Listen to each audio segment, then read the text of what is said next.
In this tutorial, I will show you how to use the School Counselor Time Tracker form. This form has numerous helpful features, including real-time data analytics for calculating the 80-20 required percentage in time allocation.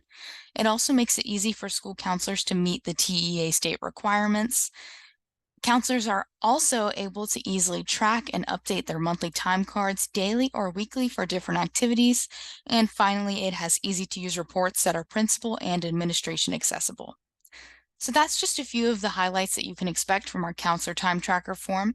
But to actually begin the transaction, you're going to come up to the toolbar at the top of your screen right here and select Start Transaction. From there, you can go ahead and select the transaction you're wanting to start, which would be the School Counselor Time Tracker form. You can go ahead and press Continue to move on to the actual form itself.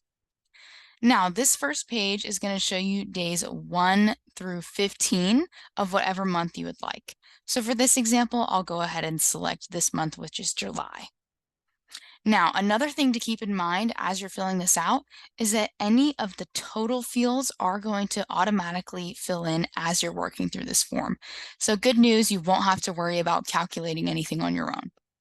Now, with that being said, I'm going to go ahead and continue filling in some more sample information just to give you an idea of how this will look when you're filling it out for yourself.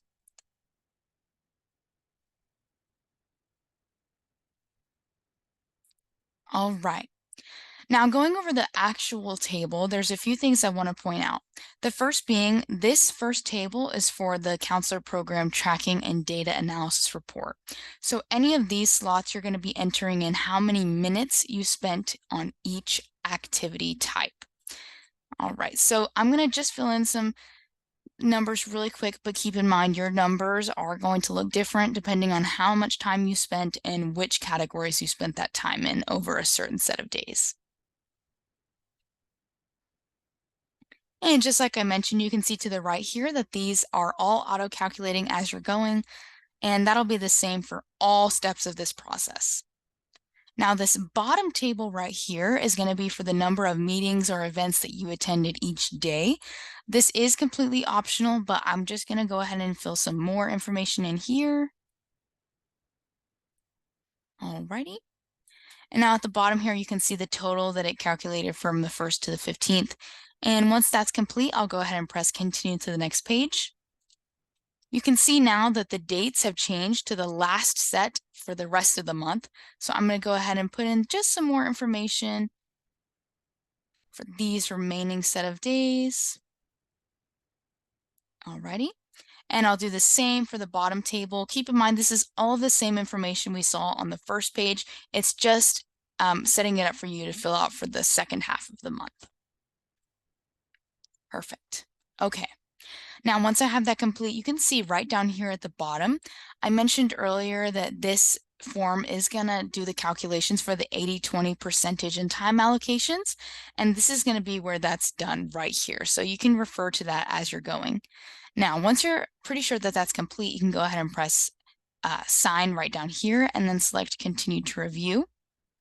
This is your last opportunity to review all the information that you've filled out.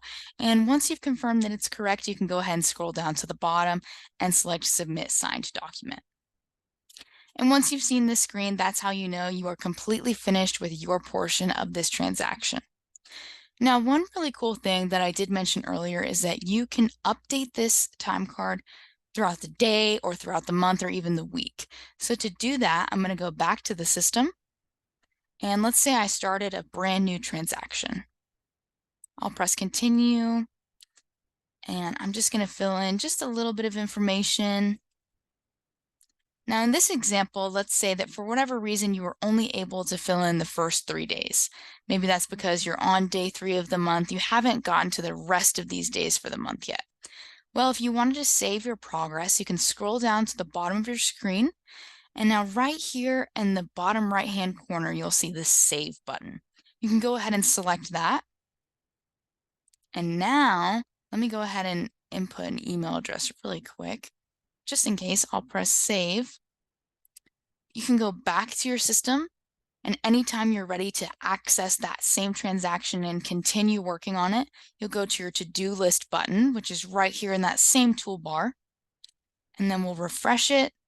And this is going to be that transaction that we just worked on. And when you see that I click on it, all of the information that we just filled out is still there. So you can do that as many times as you would like until you're ready to submit.